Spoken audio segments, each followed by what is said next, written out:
So hello and welcome to the Panchsheela academy. Myself Kamal Singh Pawar और आप सभी का स्वागत है हमारे चैनल पंचशीला एकेडमी पर, जहां हम डिस्कस कर रहे हैं मूविंग चार्ज एंड मैग्नेटिज्म पर। और आज का लेक्चर नंबर 10 है ये। और इस लेक्चर नंबर 10 के अंदर हम लोग डिस्कस करने जा रहे हैं motion of charge particle in uniform magnetic field. किसी यूनिफॉर्म मैग्नेटिक फील्ड के अंदर जब हम चार्ज को वेलोसिटी v प्रोवाइड करके उसको उस फील्ड में एंटर करवाते हैं तो इस पर कैसे फोर्स अप्लाइड होता है, और आज हम जानेंगे इसके पाथ के बारे में। ठीक है, तो लगे रहें आप हमारे साथ, कॉपी पेन निकाल लें आप और हमारे साथ नोट करना स्टार्ट करें। चलिए तो शुरुआत करते हैं आज के सुंदर से टॉपिक की, जहां हम सबसे पहले टेकन करते हैं एक मैग्नेटिक फील्ड। तो इस तरह से यहाँ पर कहीं हमारा एक मैग्नेटिक फील्ड है। आपको क्रॉस और डॉट के बारे में हम हमारे प्रीवियस लेक्चर के अंदर एक्सप्लेन कर चुके हैं कि ये किस चीज को रिप्रेजेंट करते हैं। ओके, क्रॉस साइन लगा रखे हैं, मतलब ये है कि मैग्नेटिक फील्ड यहाँ पर अंदर की साइड है, इनवर्ट मैग्नेटिक फील्ड है। अगर यहाँ पर डॉट होते तो वो शो करता मैग्नेटिक फील्ड आउटवर्ड। ठीक है बच्चों, तो इस तरह से एक यूनिफॉर्म मैग्नेटिक फील्ड है जो हमारा बोर्ड है उसके ठीक परपेंडिकुलर, उसके प्लेन के परपेंडिकुलर ये मैग्नेटिक फील्ड यहाँ पर अंदर की तरफ है। ठीक है, अब इस मैग्नेटिक फील्ड के अंदर हम किसी टेस्ट चार्ज को लाते हैं, किसी चार्ज पार्टिकल को लाते हैं और उसे प्रोवाइड करते हैं वेलोसिटी v। तो v वेलोसिटी से चार्ज q को हमने एंटर करवाया कहाँ, इस यूनिफॉर्म मैग्नेटिक फील्ड के अंदर। तो जैसे ही यूनिफॉर्म मैग्नेटिक फील्ड के ये अंदर जाता है, ये फोर्स एक्सपीरियंस करता है। और उस फोर्स की कैलकुलेशन हम दो तरह से करते हैं, या तो आप राइट हैंड पाम रूल का यूज कर लें या आप लेफ्ट हैंड रूल का यहाँ पर यूज कर लें। ठीक है बच्चों, दोनों की हेल्प से हम इस चार्ज पार्टिकल पर कितना फोर्स लगने वाला है उसकी कैलकुलेशन हम कर सकते हैं। तो यहाँ आज के लेक्चर में हम यूज करेंगे राइट हैंड पाम रूल। तो राइट हैंड पाम रूल कहता है कि जो थंब है उसको कर लो आप इन डायरेक्शन ऑफ आपका वेलोसिटी ऑफ चार्ज पार्टिकल, और फिंगर को रख लो कहां पर, इन डायरेक्शन ऑफ मैग्नेटिक फील्ड। और जो पाम है, ये पाम यहाँ पर इस पर बना लो 90 डिग्री, या जो पाम आपको दिख रही है यहाँ पे ये बताएगी फोर्स को। ओके, तो यहाँ पर ये वेलोसिटी है और इस लोकेशन पर आपका मैग्नेटिक फील्ड कहाँ है, अंदर की तरफ। तो पाम कहाँ इशारा कर रहा है, ऊपर की तरफ, मतलब इसके ऊपर फोर्स कहाँ लगेगा, ऊपर की तरफ। इसी चीज को हम लेफ्ट हैंड रूल से भी कर सकते हैं। ओके, ये मैग्नेटिक फील्ड, ओके, ये डायरेक्शन ऑफ वेलोसिटी, और ये बताएगा फोर्स किधर लग रहा है। ये रख लिया अपन ने, ये वेलोसिटी, ये मैग्नेटिक फील्ड, फोर्स कहाँ लगेगा, ऊपर की तरफ। But right hand rule easy है तो जल्दी समझ में आ जाएगा हमें।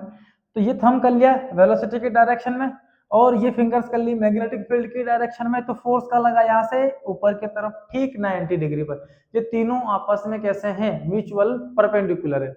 तो म्यूचुअली परपेंडिकुलर एक फोर्स इस चार्ज पार्टिकल पर यहां से वर्क करता है इनसाइड, और इस चार्ज पार्टिकल की जो वेलोसिटी स्ट्रेट डायरेक्शन में थी उसको टर्न कर देता है ये। और यहां से जैसे ही फोर्स अप्लाई हुआ, धीरे धीरे इसकी टर्निंग होती है, ये चार्ज पार्टिकल चलने लगता है इस डायरेक्शन में। अब जैसे ही इधर निकलता है, ये ऐसे जा रहा है आपका चार्ज पार्टिकल थंब की डायरेक्शन में, फिर से यहाँ मैग्नेटिक फील्ड है तो फिर से इस पर एक फोर्स लगता है 90 डिग्री पर। तो यहाँ से फिर से एक फोर्स वर्क करता है 90 डिग्री पर, जो कि इस डायरेक्शन को टर्न करके इधर कर देता है। अब आपका चार्ज पार्टिकल भी वेलोसिटी से यहाँ टर्न कर रहा है। जैसे ही यहाँ पहुंचता है, ये डायरेक्शन ऑफ वेलोसिटी, ये मैग्नेटिक फील्ड, और फिर से कहाँ लगेगा, एक 90 डिग्री पर फोर्स फिर से यहाँ अंदर की तरफ वर्क करता है। इसकी मोशन को यहाँ से ये डाइवर्ट कर देगा इधर, ये v वेलोसिटी से यहाँ जा रहा है, फिर से 90 पर फोर्स लगता है और वो इस डायरेक्शन को टर्न कर देता है इस तरफ। यहाँ भी 90 पर फोर्स लगा, इसने डायरेक्शन को टर्न किया इस तरफ। यहाँ भी वेलोसिटी से जा रहा था इस तरफ, ये इस तरफ जा रहा था। ओके, मैग्नेटिक फील्ड ऐसा है, यहाँ से फिर कहाँ लगेगा फोर्स, 90 डिग्री अंदर की तरफ। तो यहाँ से फिर 90 पर फोर्स लगा, डायरेक्शन ये हो गया, फिर 90 पर फोर्स लगा, डायरेक्शन ये हो गया। ओके, और इस तरह से उसने अपने पाथ को वापस इसके अंदर क्या किया, रिपीट कर लिया यहाँ पर। तो हम देखते हैं कि पार्टिकल यहाँ से चला, यहाँ पहुंचा, फिर यहाँ, फिर यहाँ, फिर यहाँ, और एट द एंड वापस अपनी जगह फिर से पहुंच जाता है। इन सारे डॉटेड पॉइंट को अगर हम ज्वाइन करवा दें तो हमें मिलता है एक सर्कल। क्या मिलता है इसके अंदर, एक circle. Okay, so when A particle having charge q moving entering in uniform magnetic field with velocity v, so it experiences a force inside the magnetic field, okay, due to which the trajectory of this charged particle is become a circular path. So path of charge particle in magnetic field is circular.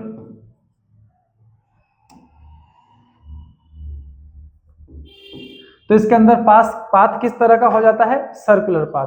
Her bar 90 degree पर एक force work करता है जिसकी direction centre की तरफ होती है, और वो इसको एक सर्कल में यहां से क्या कर देता है, रोटेट करवा देता है। अब यूनिफॉर्म मैग्नेटिक फील्ड में फोर्स कितना वर्क करता है, इस फोर्स की कैलकुलेशन हम पिछले लेक्चर्स में कर चुके हैं, और वो मैग्नेटिक फोर्स जो यहाँ वर्क करता है, that magnetic force is equal to q v b sine theta. Here theta is angle between velocity and magnetic field. v और b के बीच का क्या है, एंगल है। तो ये v है और ये b है, एंगल कितना डिग्री है इन दोनों के बीच, यहां से देखें हम तो एंगल कितना आएगा, ठीक 90 डिग्री।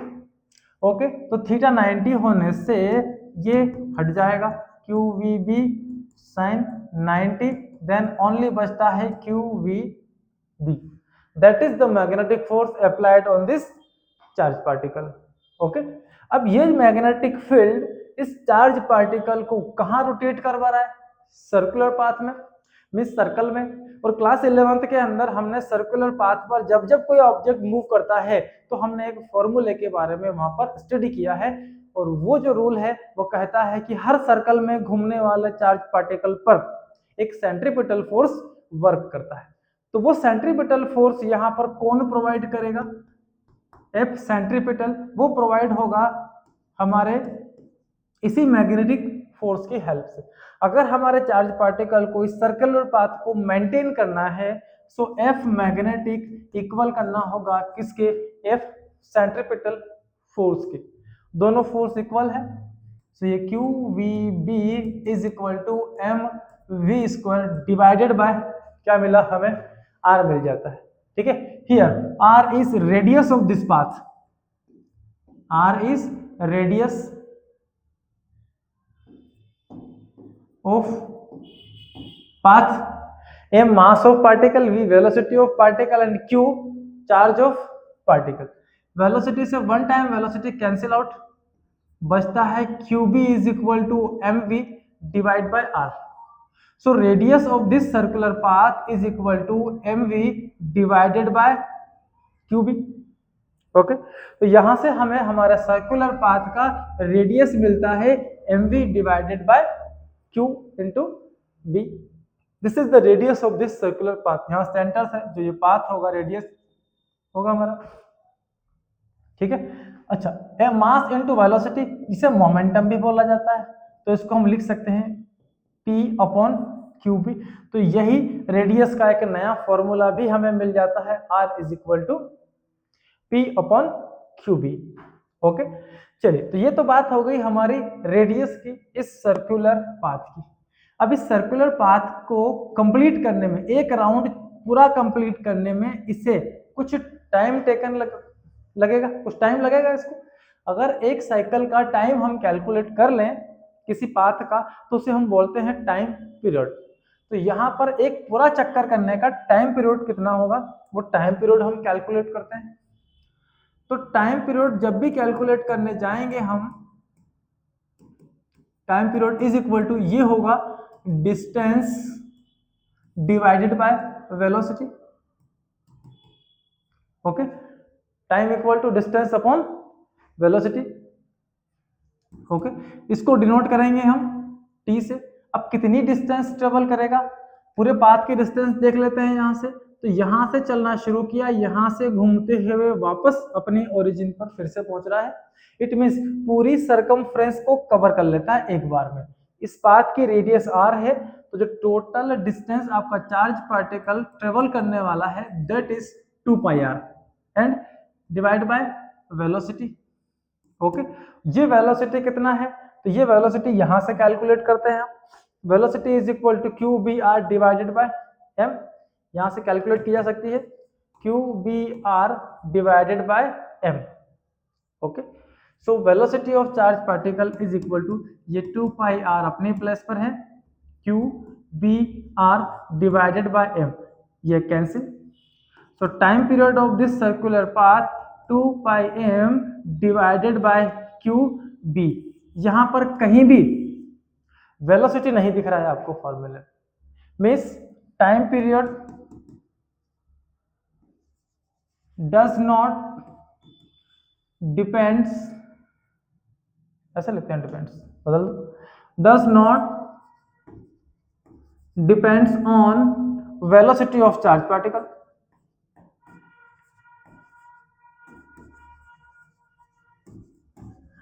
चार्ज पार्टिकल किस वेलोसिटी से सर्कल में घूम रहा है यहां पर, इसको उससे कोई फर्क नहीं पड़ता है। ओके, तो यहां ये स्पीड से कोई रिलेशन इसका हमें नहीं मिलता है। टाइम पीरियड डिपेंड करता है मास पर, चार्ज पर और फील्ड की स्ट्रेंथ पर। इन तीन चीजों पर हमारा टाइम पीरियड क्या करता है, डिपेंड करता है। तो that is the time period of our charge particle. Frequency की बात करते हैं। सो फ्रीक्वेंसी क्या है, frequency is number of round in 1 second, number of rounds in 1 second. 1 second में आपका चार्ज पार्टिकल कितने राउंड यहां लगा देगा, that is known as frequency. So frequency होता है 1 अपॉन टाइम पीरियड। जो टाइम की वैल्यू है उसको रिवर्स कर दें, आपको फ्रीक्वेंसी मिलेगा। So q B divided by 2 pi m, that is the frequency of our charge particle जो यहां पर मूव करेगा उसमें। ठीक है, और ये फ्रीक्वेंसी भी वेलोसिटी से कोई रिलेशन इसका नहीं है। चलिए नेक्स्ट अगली डिस्कस करते हैं हम। सो काइनेटिक एनर्जी चार्ज पार्टिकल के पास होगी, जब मूव कर रहा है तो वेलोसिटी है मास है, तो काइनेटिक एनर्जी होगी। कितनी काइनेटिक एनर्जी होगी उसके पास, तो ये होगी half m v square. Okay, ये काइनेटिक एनर्जी को हम कैसे डिनोट कर सकते हैं, ये हाफ अपनी प्लेस पर है, मास इनटू वेलोसिटी, और एक वेलोसिटी को हमने सेपरेट कर लिया। ठीक है, अच्छा चलिए यहां पे इसकी बजाय हम यहां पर पुट कर देते हैं velocity is equal to momentum equal to क्या होगा, mass into velocity. So velocity is equal to p by m square square, एक m से एक m cancel. So kinetic energy ये 2k, 2 इधर ले आओ, 2k क्या मिला इधर हमें, p square upon m, then p square m इधर गया और जाते ही अंडर रूट लग गया 2 m इंटू k। ओके, तो यहां से स्क्वायर हट जाएगा अगर सामने आपने रूट लगा दिया। तो मोमेंटम ये m इधर गया 2mk और स्क्वायर था जो लग गया अंडर रूट, तो मोमेंटम इज इक्वल टू क्या मिला हमें, रूट ऑफ 2mk। तो जो रेडियस हमको रास्ते का मिल रहा था p अपॉन क्यू बी, वो एक नया फॉर्मूले में कन्वर्ट हो जाएगा root of 2mk divided by q b. That is the new formula for radius of our path. यहां से हम रेडियस को इसकी हेल्प से भी कैलकुलेट कर सकते हैं, जहां पर k क्या है, उसकी काइनेटिक एनर्जी है। ओके बच्चों, तो ये थे रेडियस, टाइम पीरियड, फ्रीक्वेंसी और मोमेंटम ऑफ चार्ज पार्टिकल। ठीक, अब दूसरा तरीका हमारे पास चार्ज को एक्सेलरेट कराने का ये भी है। तो charge can be accelerate by applying potential difference. अगर कहीं पर पोटेंशियल डिफरेंस क्रिएट कर दें तो भी हम चार्ज को एक्सेलरेट करा सकते हैं।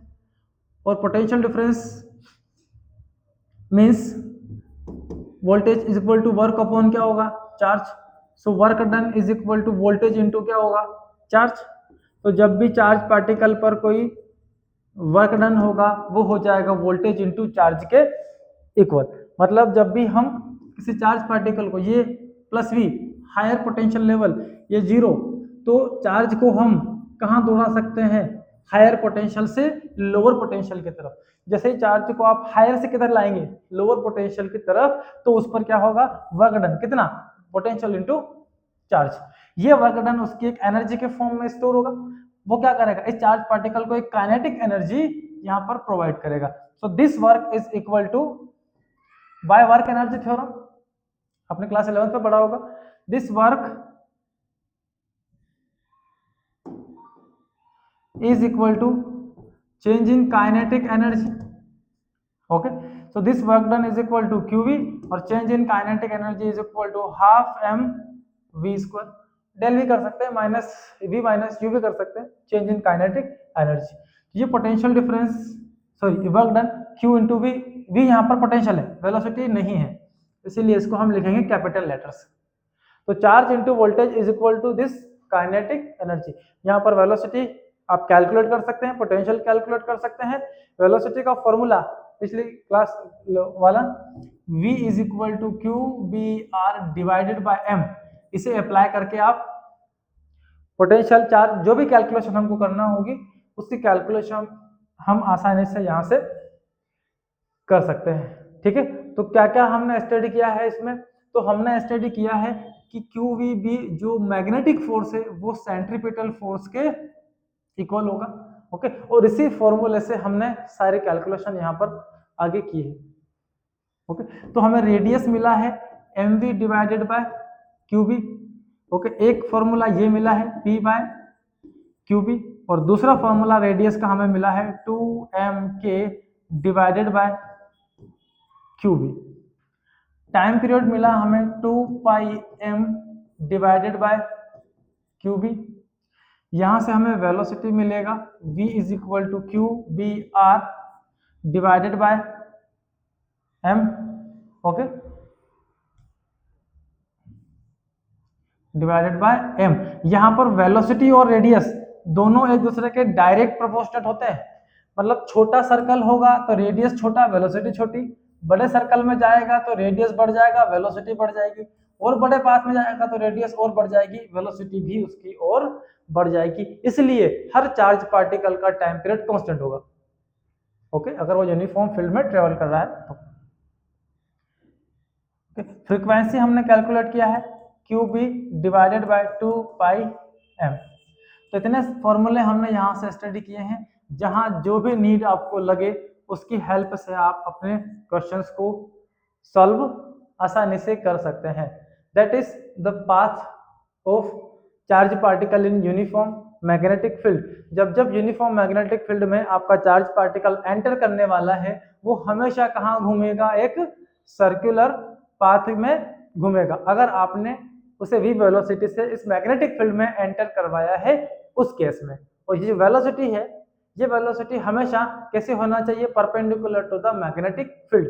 अगर नहीं है तो पाथ बदल सकता है। ठीक है बच्चों, तो जब जब कोई चार्ज पार्टिकल मैग्नेटिक फील्ड के ठीक परपेंडिकुलर वेलोसिटी से एंटर करता है तो वो यहाँ पर एक सर्कुलर पाथ में क्या हो जाएगा, रोटेट हो जाएगा। तो आज का लेक्चर में हमने स्टडी किया कि यूनिफॉर्म मैग्नेटिक फील्ड में जब कोई चार्ज पार्टिकल परपेंडिकुलरली एंटर करता है तो उसके पाथ कैसी होने वाली है। अगले लेक्चर में हम बात करने जा रहे हैं हेलिकल पाथ पर, जो कि थोड़ा मैग्नेटिक फील्ड में, क्योंकि हमने यहाँ पर परपेंडिकुलरली एंटर करवाया है, वहां हम कुछ डिफरेंट एंगल से उसे एंटर करवाने वाले हैं। तो उसके अंदर उस चार्ज पार्टिकल के रास्ते पर क्या इफेक्ट पड़ेगा और वो जो रास्ता बनाएगा वहां पर वो होगा हमारा एक हेलिकल पाथ। तो नेक्स्ट लेक्चर में हम हेलिकल पाथ पर डिस्कस करने जा रहे हैं और इस लेक्चर को आप अच्छे से वॉच करें क्योंकि इसी का पार्ट उसके अंदर इंक्लूड है। ये अगर आपने अच्छे से स्टडी किया है तो अगले वाले पार्ट को आप बहुत अच्छे से स्टडी कर सकेंगे। ठीक है बच्चों, तो आज के लेक्चर में हम इतना ही डिस्कस करेंगे। मिलते हैं अगले लेक्चर में जहां हम बात करेंगे हेलिकल पाथ पर। पढ़ते रहें, मस्त रहें।